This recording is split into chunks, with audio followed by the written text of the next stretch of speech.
જો ધાર્મિકજી, અપેક્ષા રાખવી અધિકાર છે, પણ એમનેમ કર્મણી એવા અધિકાર હસ્તે માં ફલેશું કદાચન. તમારે મહેનત તો કરવી પડે ને. કોંગ્રેસમાં સૌથી મોટામાં મોટો લૂ ફોલ્સ, એક ખામી જો હોય તો એ મીડિયા ફ્રેન્ડલી નથી. સૌથી મોટો ડ્રોબેક કયો તો, બે મુખ્ય ડ્રોબેક, એમાંનો એક આ. અને મીડિયા ફ્રેન્ડલી નો ગુજરાતી નથી કે મને પડીકો આપી જાય, એટલે એવું નથી. પણ તમારું પાવરફુલ મીડિયા, અત્યારે સોશિયલ મીડિયાનો જમાનો છે, લોકો કોણ કેટલી છીક ખાય ને એ સમાજને ખબર પડી જાય છે કે આ ભાઈ આટલી છીક ખાધી.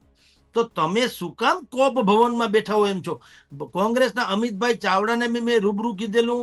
અહીંના સ્થાનિક જે રાજદીપસિંહ ને અહીંયા સોંપવામાં આવ્યું છે, જિલ્લાના પ્રમુખ રાજકોટના, એ મારા મિત્ર છે. મેં એને કીધું છે, કેટલાક ડિબેટ્સમાં જે આવે છે કોંગ્રેસના નેતાઓ, એને મેં કીધું, ભલા માણસ, જે વસ્તુ ફ્રીમાં મળે છે, તમારે ક્યાં કોઈને પેકેજ આપવાનું છે?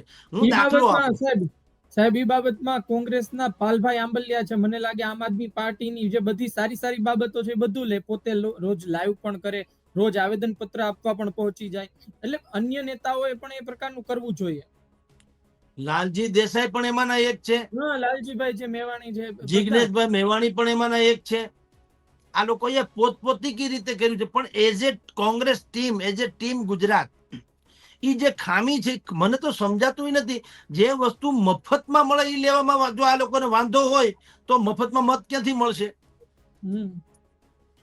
આજે હું તમને એક દાખલો આપું. છત્રપતિ શિવાજીનો જન્મદિવસ છે કે ગમે તે તિથિ છે, બે ઘડી માની લ્યો, ભારતીય જનતા પાર્ટી વાળા બધા 50-100 જણા ગળામાં ખેસ નાખીને છત્રપતિ શિવાજીની મૂર્તિમાં જાય, હાર તોડા કરે. એમાં છત્રપતિ શિવાજી તો દેખાતા હોય એટલા બધા ઢાંકી દે, પોતાના ચહેરા દેખાય, અને છાપામાં ફોટા સહિતની પ્રેસ નોટ મોકલી દે, બધા છાપામાં છપાય. એ ચહેરો તો બની જાય ને, પોતે તો ઓળખાઈ જાય ને. છત્રપતિને ક્યાં, છત્રપતિજી તો દેખાય, બાકી આ બધા પોતે જ દેખાય. હવે આવું ભાજપ કરે છે, કોંગ્રેસ શું કામ ન કરે? મને તો છત્રપતિજી ક્યાં ભાજપ કોંગ્રેસના હતા, સમજો.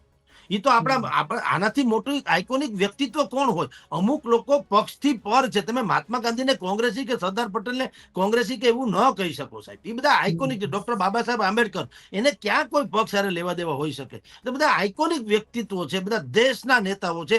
પક્ષ તો તમારી ને મારી વાત છે. જેમ આપણે બધા ઈશ્વરના સંતાન છે, પછી તમે લેવા ને કડવા ને રઘુવંશી ને ભૂદેવ ને બધું તો આપણું ડિંડક છે. ભગવાને તો આપણને બધાને માણસ તરીકે મોકલ્યા. એમાં આ બધા નેતાઓ જે છે મહાન, એની કોઈ તિથિ, એ કોઈ જ્ઞાતિના હોતા નથી. તો કોંગ્રેસ મીડિયા ફ્રેન્ડલી નથી, એ એક ડખો છે સૌથી મોટો. અને બીજો ડખો, એ સમજે કે ન સમજે, એનું જે તુષ્ટિકરણની નીતિ છે, પોતાની જાતને કે છે સેક્યુલર જેવી એનામાં કોઈ છે નહીં. એ ઉલ્લુ બનાવતા હોય એવું લાગે, ચોખ્ખે ચોખ્ખું. જીવનમાં સુખી થવું હોય તો પરિત્યાગ કરીને કઈ રીતે સુખી થવાય, એનું આદર્શ ચરિત્ર અગર કોઈનું ચિંતન કરવાનું હોય તો પ્રભુ શ્રી રામ છે.